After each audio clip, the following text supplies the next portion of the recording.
Hello mga mami! Ipapakita ko pala sa inyo yung naging journey ni Brent nung nagkasakit siya ng hand, foot, and mouth disease. Noong unang araw mga mami, nagsabi siya na masakit yung ulo niya and then nilalagnat na rin siya that time. Sa ikalawang araw, pina-check up po siya mga mami at doon ko nga nalaman na hand, foot, and mouth disease yung sakit ni Brent. At ayan nga makikita nyo mga mami, yan yung ika-third day niya. Grabe, naglabasan na lahat ng rashes niya.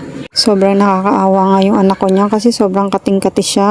Kumakain nga siya mga mami ng spaghetti pero sa totoo mga mami ilang araw na rin niyang hindi kumakain ng rice, puro ganyan lang yung kinakain niya. Nagpapasalamat nga ako kay God na buti na lang maganang kumain ang anak ko. Kaya kahit may singaw siya, nakakakain pa rin siya. Yun nga lang, hindi siya kumakain ng rice. Ayan na nga mga mami at ika-4th day na. Grabe, sobrang dami ng rashes na naglabasan sa kanya. Para na rin siyang bulutong kasi ang daming tubig-tubig. Pero hand, foot, and mouth disease talaga yan mga mami. Pero parang katulad lang ng chicken pox. Papasalamat nga ako kay God mga mami kasi hindi siya tinubuan sa mukha. Konti lang, more on sa kamay hanggang paa. Ayan nga, kahit may nararamdaman siya, ayan, play-play pa rin siya at masigla pa rin yung anak ko. Pero sobrang naawa talaga ako kasi sobrang dami talaga nagtubuan sa kanya mga mami.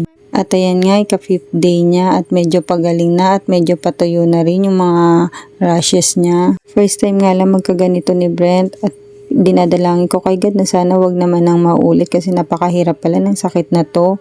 Hindi pwedeng lumabas ang bata kasi nakakahawa siya. At ayan na nga yung ika-6 na araw, tuyo na talaga siya at nagpapagaling na. Ang sakit na to pala mga mami, may duration lang talaga siya hanggang 7th day lang.